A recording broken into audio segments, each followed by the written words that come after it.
Thanks. Where did you get all the art in this tiny car? That's what we're gonna ask you. Trying my best. But where are we going? Where are we going?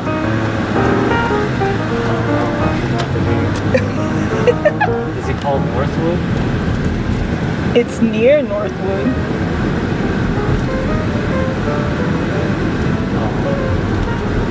Yeah. What are you doing?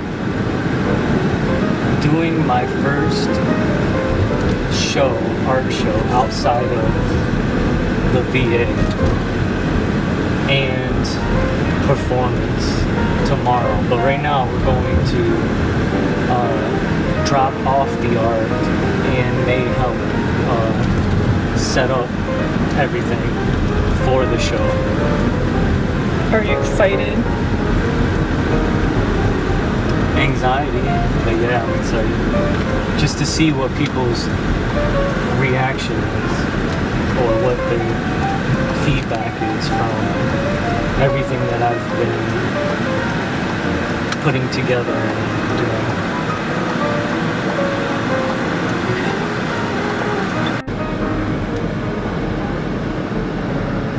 This is the Unfiltered. What is it called? Backstory? Behind the scenes? Behind the scenes stuff.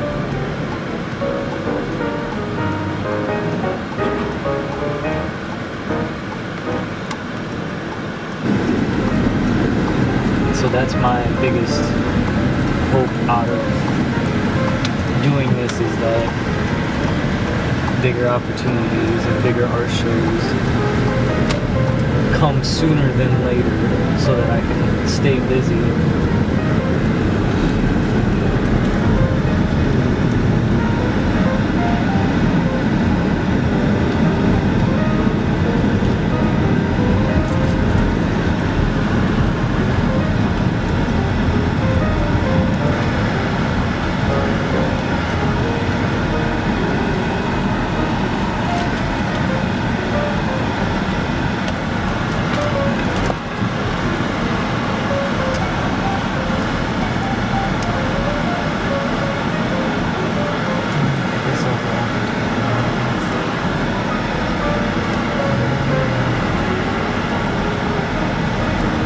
Got someone there. I wonder who that is. Oh, look at that little cat. All these buildings are part of it. Look at that. Northwood Art.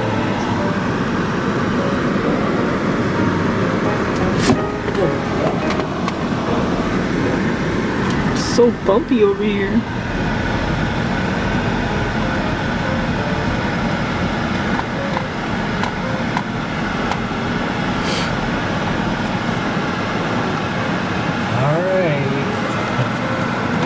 Bye.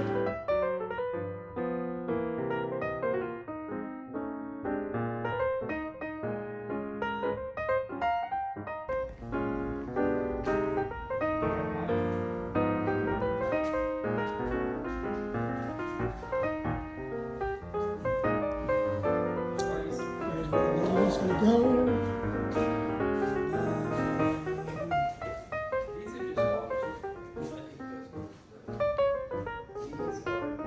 And then look at all this food for tomorrow. All this was donated.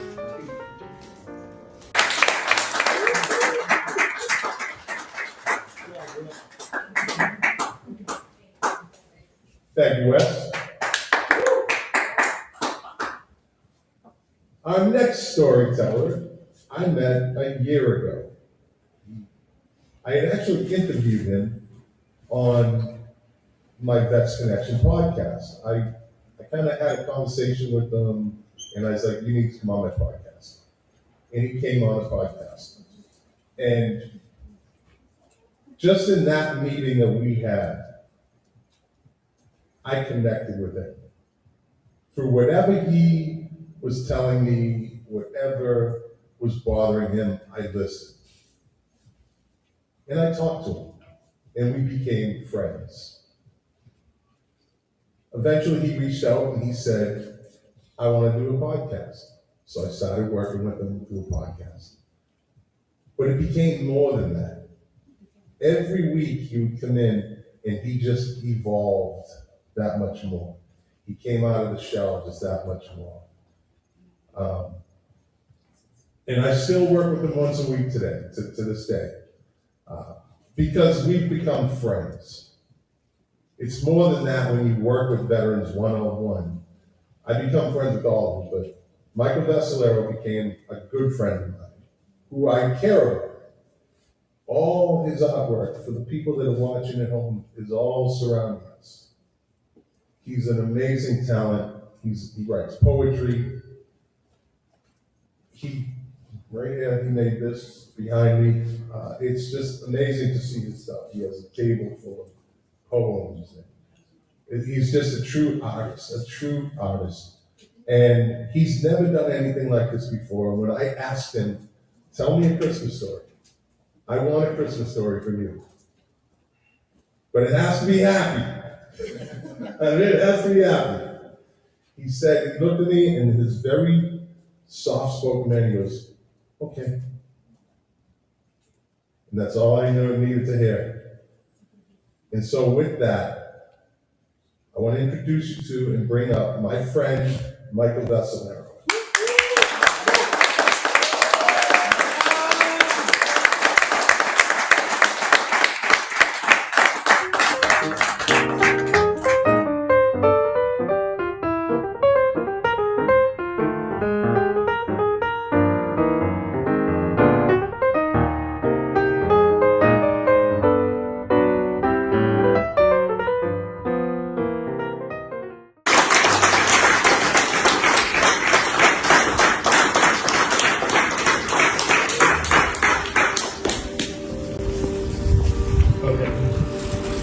This is the first time hearing my own voice or sharing anything.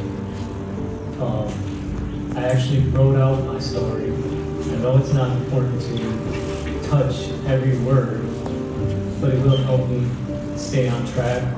And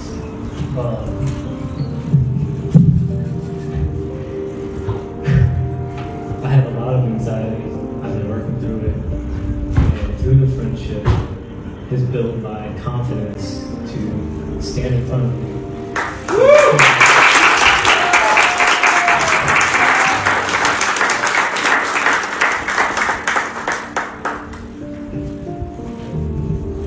The title of my story is The Longest Silent Night. Christmas for me always meant snow.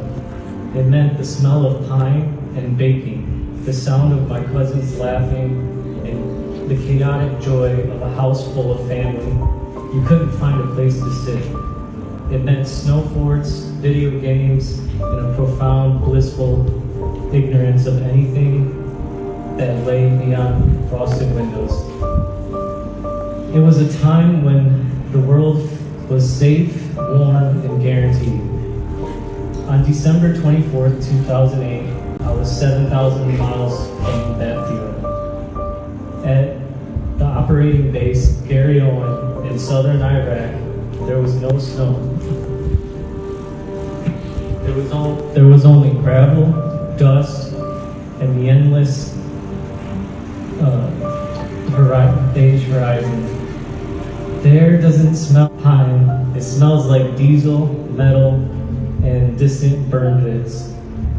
And I was terrified. Fear had become my biggest weakness. It was a cold, heavy thing that lived in my stomach. It felt like when I stood in the auditorium months earlier, a kid in a new uniform watching hundreds of other soldiers say goodbye to their families. I had no one there to kiss, no one there to hug. I just boarded the bus with a knot in my chest so tight I could barely breathe. I thought, I'm not prepared for this. The fact that I joined the infantry blew my mind myself. Because I was raised by my grandparents and a mother, and I was taught to love and to be kind. and I was not prepared for that. 7 months into deployment, that fear had turned into a hollow ache.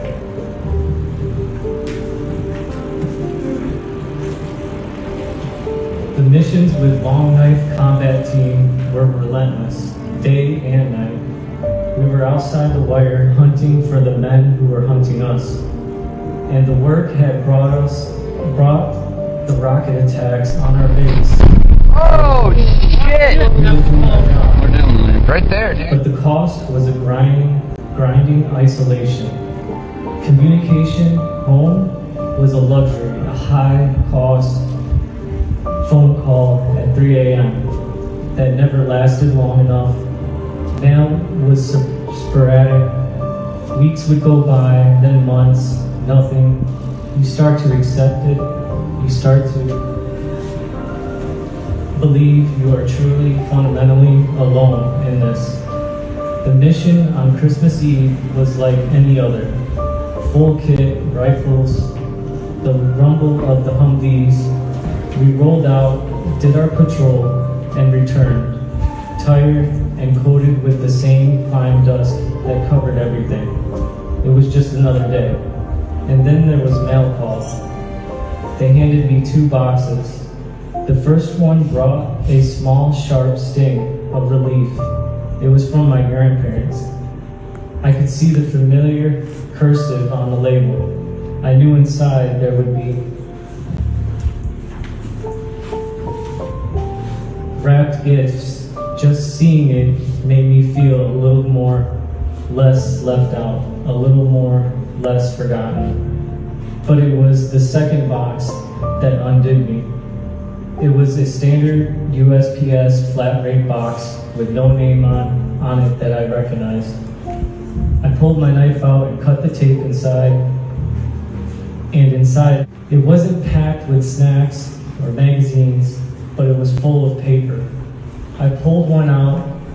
It was a piece of red construction paper folded in half, and on the front, a Christmas tree, drawn in green crayon with yellow glitter glue stars. I opened it in the clumsy, oversized print of a second grader said, "Dear soldier, Merry Christmas. I hope you are safe. Thank you for being brave. From Amanda." I just stared at it. I fumbled for the next one. A snowman made of cotton balls. Next, an American flag with wobbly stripes. Get home soon. USA. Thank you, hero. And then underneath the cards were 3 boxes of Girl Scout cookies. Thin mints, peanut butter, and my favorite, Samoa Delights. A letter explained that they were from a troop from the tiny hometown upstate New York, where I was from. They didn't even know my name. They had just sent it to a soldier. I sat down on my cot. The knot in my chest from the auditorium, the one I'd been swallowing for 7 months, suddenly burst. I didn't just feel recognized, I felt seen. I have joined the military to be someone, to be known. And I was being thanked by children I would never meet. They had no idea who I was, where I was, or the fear that I carried every single day. But they saw me. I felt so proud. I had to take a picture. I propped up all the cards on the plywood shelf behind my cot, the same shelf that held my laptop, my helmet, my rifle. And I sat there looking at the camera, trying to capture the moment, the one moment I didn't feel afraid anymore.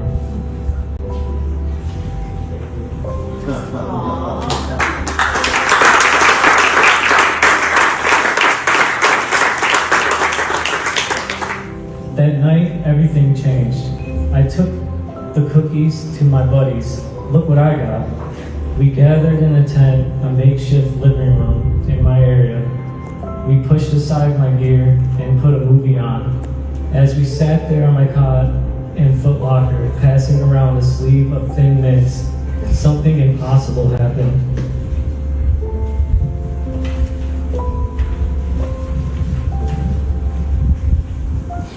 We were chugging Monster Energy drinks from the can like it was champagne. In that tent, all of it, the rockets, the fear of the EFPs on night patrols, the men we had already lost, the sadness of being so far from home, it just disappeared. It was the first time in 7 months that fear was gone. We weren't soldiers, we were just kids sharing cookies on Christmas Eve. The next day, Christmas, the Army did its best. They decorated the chow hall. They served a full Christmas dinner. We ate a holiday meal off paper plates for one single sacred moment. It almost felt like being back at home. As we all sat at those long tables surrounded by family we had made in that place of sand and steel, we felt a flicker of that magic. It was a reprieve, a breath. But the war doesn't take long holidays. We all knew January was waiting. The rockets would return, the convoys would be hit, the missions would get long and hard. The nights would get longer, the fear would creep back in.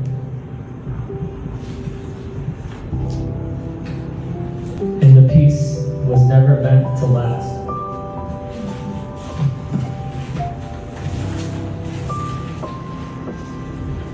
I look back at that Christmas, at those photos, and I understand that night wasn't just about cookies or cards. It was about a pinprick light in the most profound darkness. It was a night, a box of misspelled cards from a group of little girls that reached across the world.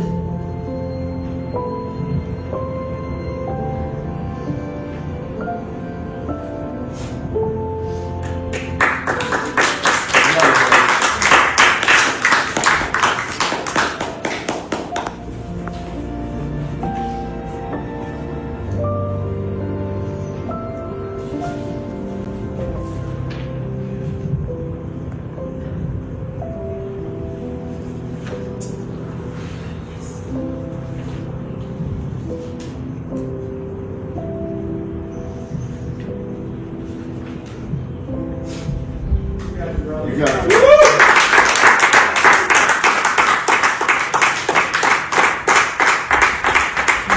You got this.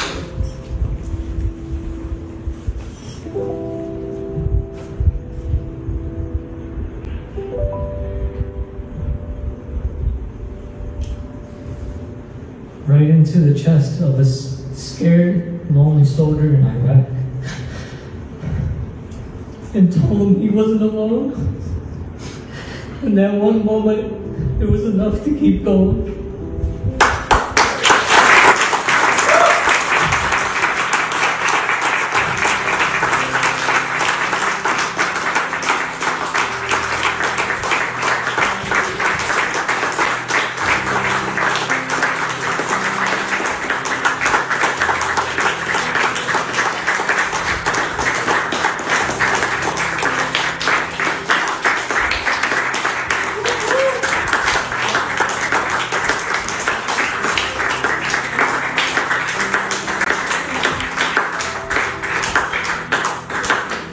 That's my friend.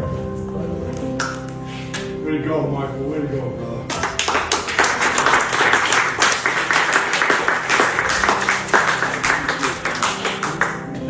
Our next storyteller came in from Maryland.